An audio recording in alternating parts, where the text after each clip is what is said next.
like Joker, I don't ever think you can humanize him enough for me to like feel bad for him because he's insane. Like I love Joker because he's insane, but I can't see past that usually. Joke. He had one bad day. He had a wife, he had a loving family, and it's like, went wrong. And I'm like... He's always meant to be the Joker. Yeah, Batman's fault. For sure. Anywho. But I'm really digging the villain development, how they are progressing with Boomerang and all these other characters that we're looking at. Even Deadpool considered almost kind of like an anti-hero villain in some situations. I was really... These characters aren't just like... I'm gonna rob you like they used to be, you know. Right. I'm gonna defeat the Flash. That's my purpose. These people have lives, and they're actually living characters. And I think they're taking more thought into that. Mm-hmm. What? I started thinking about your Barthon. He's also an insane person. Right. There are those, but his justifications come through a long line of he had a positive life and then something happened, you know. Right? Like in the not Road to Flashpoint version, maybe. I like seeing that expanded type of development in villain characters because, like, maybe in these, what we're seeing in these Edge of Spider-Geddon and Spider-Geddon books could be something that shows us these villains in a certain light, but then will end up redeeming themselves in the end or something like that. Maybe. And I'm 100% down for all villains becoming more human, like Lex in Smallville. Right. I love Lex in Smallville because of that. Little news there. What's his face wants to Michael, play Lex. yeah, he still always, and Tom Welling still wants to be Spider-Man, Superman, always. They're always gonna want to be those roles because they're great roles. Yeah. Oh yeah. Huh. Oh yeah. I thought he hated playing Lex. I don't know, maybe just during that time he got bored of it. Right. But I forgot what I was talking about. So villains. Yeah, I know. And Lex. I don't remember where I was going with it.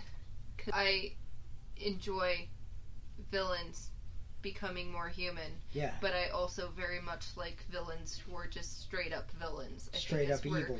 Where I was going with that. Like, maybe not Joker according to Killing Joke, but like Eobard Thawne in Road to Flashpoint, he was a demented child who wanted just one specific thing throughout his entire life and would continuously go back into the past to change things to make sure he got to that point where he could, you know, figure out how to use the Speed Force to his advantage. So, you know. There are those crazies, and that's great. I like that they get so dynamic, it grows, and it keeps getting better and better. I think they're just making them more and more dynamic as it is. And I'm fine with that. Hilarious. So villain redemption is a very good, big thing. Yeah, I like that, and this is cool. It was cool to see him also go from being a redeemed villain to a mentor role. Yeah. To this seemingly new Spider-Man, younger Spider-Man. So he's about 8 years into his Spider-Man career. But and then that last panel. Yeah, that's probably my favorite part. Is the Otto goes in and they go through the portal and they're like, we need to get ready for this Armageddon that's about to happen, and Spider-Man's like, what about Spider-Geddon? Totally calling it that. I already have the theme music playing in my head, like copyrighted. That's awesome. Where he's all like, somewhere there must be a world with a mute Spider-Man. That's I like that one. It's like, that's awesome. Yeah. And then we go into the second story. Check in. Yeah, which is kind of more background of why Spider-Geddon is happening, I guess. Right. It shows it kind of opens with Spider-Punk and Man. Yeah, and I can't remember the Indian Spider-Man, Pavatar Parker, I think is his name.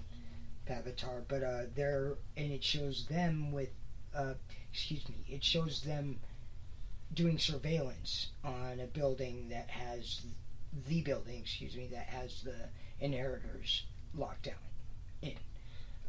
Different Earth, the Earth that they ended the Spider-Verse storyline. Yeah.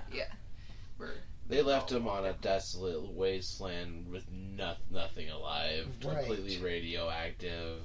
So that's I remember that one, and there was one Inheritor that was left behind, and he ended up helping them monitor the rest of the web of time and the rest of the web of the universes, and that's cool that that's another one of those redeemed villain type situations. But yeah, I like that they're continuing to, but may bite them in the butt. Yeah, we see the time passes through several and also, sequences. Yeah, Avatar calling Hobie the worst Spider-Man. You are the worst Spider-Man. You are the worst Spider-Man. Then when whoever replaced, it was Mayday. Yeah, replaces him, and he's like, he is the worst Spider-Man. And they're talking about Spider-Punk still, man. He's Hobie's. Everybody just think he's awful. Well, because he's so much. He kills. Yeah, he's different from all the other Spider-Mans. He killed President Osborn, which apparently he tells everyone who will listen. Yeah. So, but we see that time passes. Avatar's growing a beard. Still surveillance. The surveillance bot numbers are going up, and we're seeing that the Inheritors in this prison are growing skinny and hungry and weak. And whatever. So it looks like a good situation for the Spider-Verse, right? Yeah, totes. Except for the fact that they're hoarding Spider-Bot heads for some sinister future plan. Yeah, which we don't know. Exactly. They mentioned that they are hungry, and then these toys, there's nothing they can do. They can smell the spider. They can smell the spider, yeah. On them, and they're like, well, they're providing us the resources we require. I wonder if it's something like the energy that they are bringing through by using the portals or something they can harness because of the amount that they have and create their own portal. I don't know. That's a theory. Right. A comic book theory. A similar thought I had on that one is that they are gonna, because you see them in a pile covered in wires and such. I'm wondering if they're gonna use the power sources and somehow jerry-rig a portal. Also possible. I put in my notes, they're stockpiling Spider-Bot parts towards what only promises to be a sinister plan. That was good stuff. How bloggy of you. Thank you. I put, of course, the Inheritors are going to break out due to something the spiders did. Yeah. Stupid. Some mistake that they made. Which is alluded to, because that was pretty much the last we get to see. We see the Inheritors kind of announce that they're like, something is good. We've got a plan. Right. Yeah. And then we see the next one is cancel. Stop that. The next one is cancel. Stop that. Oh, cancel. Stop that. Right. That was my favorite part of the book. That was the best. Now we see a big 2-page splash, which I think is going to be the cover. Maybe. On this one, it's pretty cool. It shows a lot of different Spider-Men. Couples. Spider people. Spiders. Yes. Spider-Ham's there front and center. And Spider-Punk in the back. Spider-Gwen. Woo! Man. She'll always be Spider-Gwen, even though she's Ghost Spider. Yeah. But yeah, so yeah. Yeah, that's all I had on that. Yeah.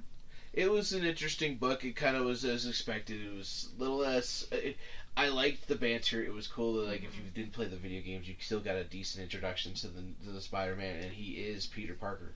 For sure. Nazis made of beads? Nazis made of beads.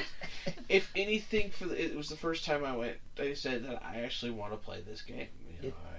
Not that I didn't before, but now I actually physically was like, I kind of want to pick up a PS4 for it. I immediately got done reading that book and got onto my PlayStation and played for 15 minutes. Yeah. Yeah.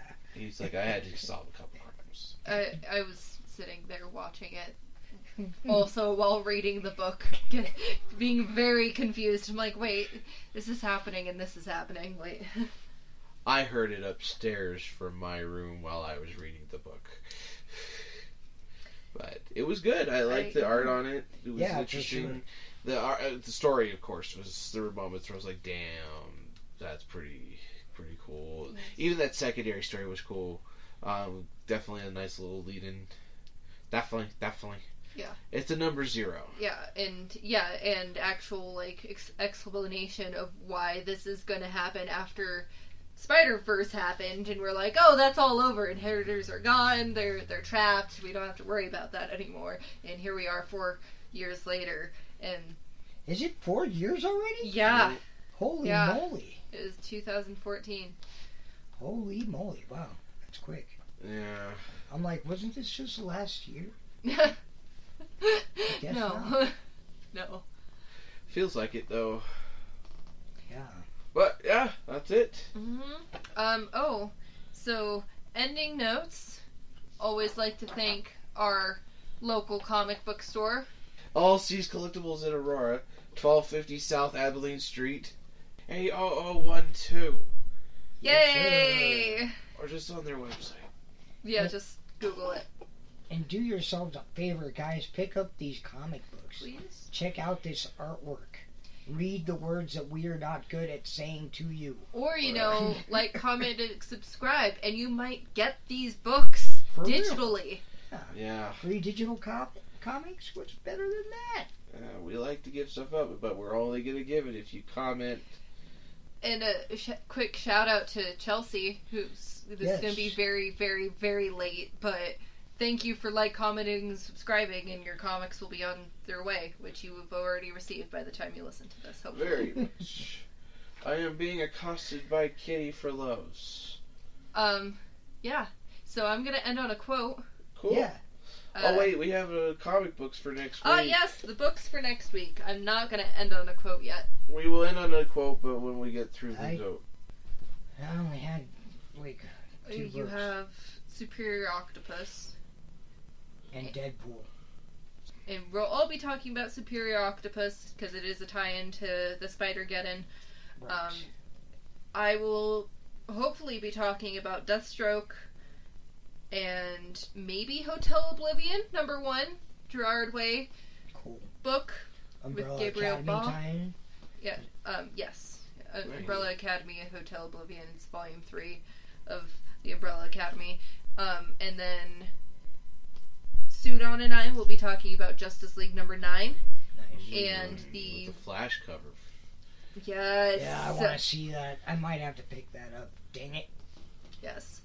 And maybe, possibly, the Wonder Woman Justice League Dark Witching Hour #1 crossover event. We'll probably have to do, the last Justice League, 2 Justice League Darks and that together, just to kind of get everybody caught up. Because stuff happened in Justice League Dark #2 that I yeah. personally need to talk about. Just to see through it. Just Yeah. for catharsis. And just It hurt my entire being. For me, I'm going to be reading the Batman blank comic, the Wonder Woman blank comic, and the Superman blank comic. We're going to just open the book, look at it, and say nothing. I'm just going to make it up as I go along. We'll see what adventures our heroes get into. We'll make sure you can hear the pages flip. Yeah. And then Wonder Woman stabbed Bill Maher through the face. Why was Bill Maher there? He was fighting Doomsday for some reason. Why was Doomsday there? Oh no! Stay tuned. It could happen. Bill Maher, the science guy?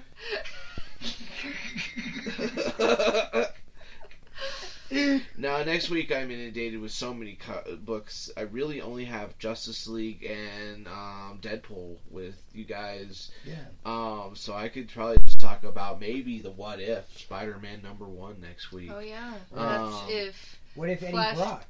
Thompson? Oh, Flash Thompson? Oh, I thought it was Brock. I thought it was Flash Thompson. I believe it's actually Eddie Brock. Whoever's the blonde one. They're both blonde. Okay, well, whichever one is them is bulky and brutish. Flash Thompson. Man. It's one of them's getting... I have it right here. I should just look.